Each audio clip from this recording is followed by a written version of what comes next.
So last of these particular features that we're going to talk about in terms of explaining epigenetic control are the non-coding RNAs. And as the name suggests, they don't code for protein, but rather just code for RNAs. The genes just code for RNAs.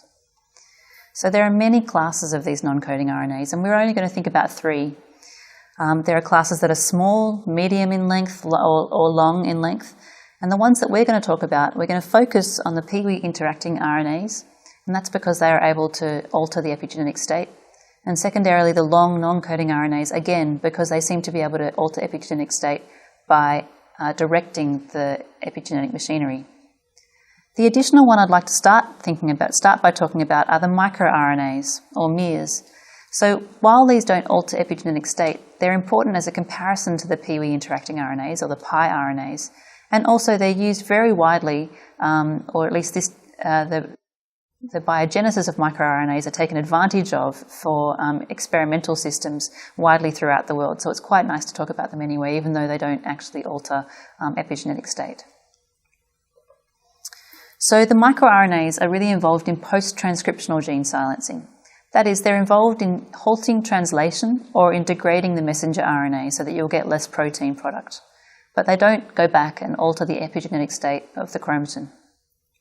They were first discovered in worms and in plants, but they've also been characterized in mammals now, and there are more than 1,000 microRNA genes in mammals.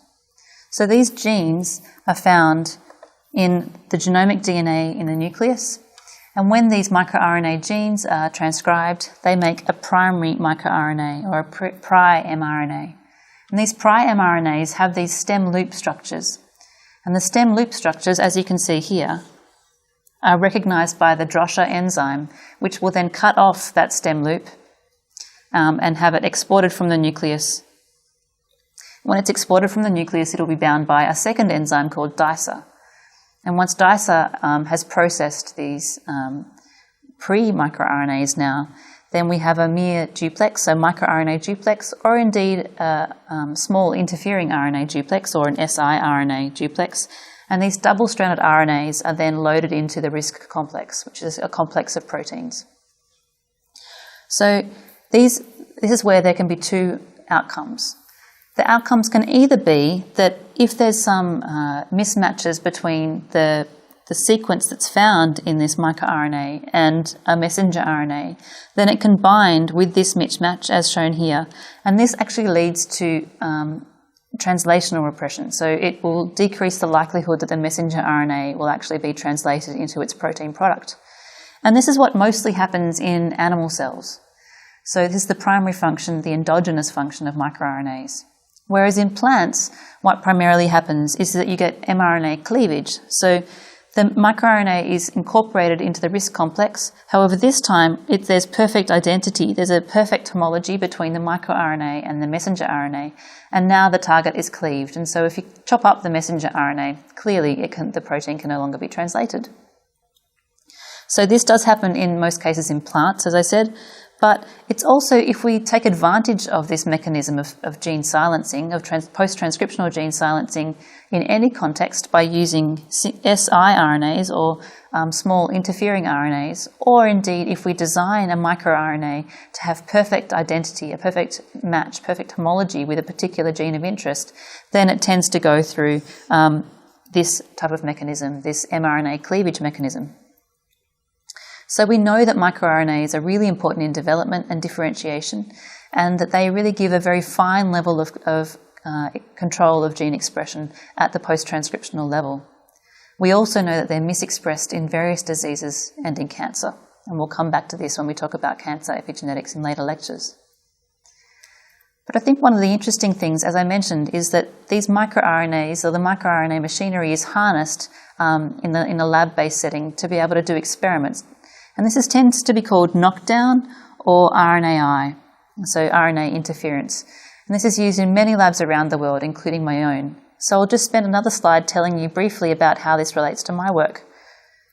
So you'll remember just in the last lecture or 2 lectures ago, I said that we try to look at about 1,000 genes and how these potential epigenetic regulators are involved, whether they're involved in epigenetic modification of the genome.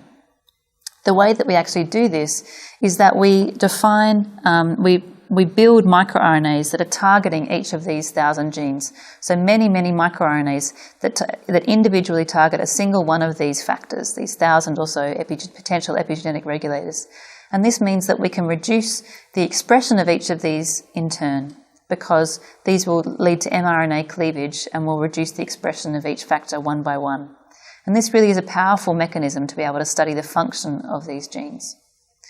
So what we do is we consider that these around 1,000 or so potential epigenetic modifiers are a bit like a big pile of puzzle pieces that we don't understand anything about or very little about.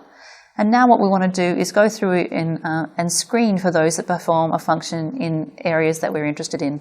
So we look at exon activation, and you'll remember that I mentioned what exon activation was in earlier lectures, the dosage compensation in female mammals.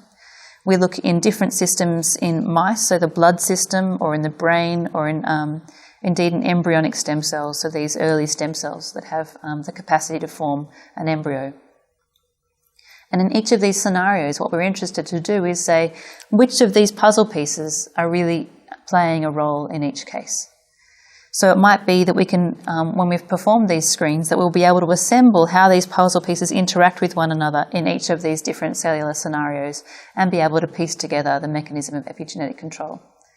And the reason we're able to do this is because we can harness this knowledge about microRNA biogenesis and use it in the lab to be able to reduce the expression of each gene in turn in a post-transcriptional way.